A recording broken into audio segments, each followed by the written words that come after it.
Irani lajmëron për mbylljen e ngushticës së Hormuzit, ndërsa bota në prag të krizës më të madhe ekonomike.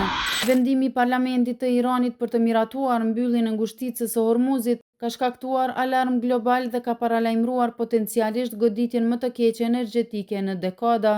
Ngushtica e Hormuzit është një nga kalimet strategjike më të rëndësishme në botë, më shumë se 20% e tregtisë botërore të naftës kalon çdo ditë nëpër të. Mbyllja e saj do të thoshte një ndërprerje të menjëhershme të furnizimit dhe një rritje të mundshme të çmimeve të naftës në $120 ose edhe $150 për fuqi. Edhe pse organi më i lartë i sigurisë së Iranit ka fjalën e fundit, tregjet, kompanitë logjistikës dhe qeveritë në të gjithë botën tashmë po reagojnë sikurse një bllokadë është afër.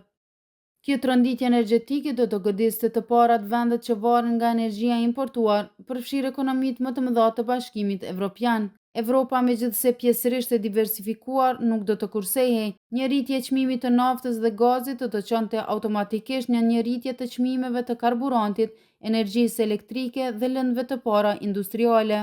Inflacioni, tashmë një sfidë në shumë shtete anëtare të Bashkimit Evropian, mund të përshkallëzohej përsëri, ndërsa bankat qendrore do të detyroheshin të merrnin vendime të vështira duke balancuar midis frenimit të inflacionit dhe shmangjes së recesionit. Trafiku detar tashmë po vuan pasojat.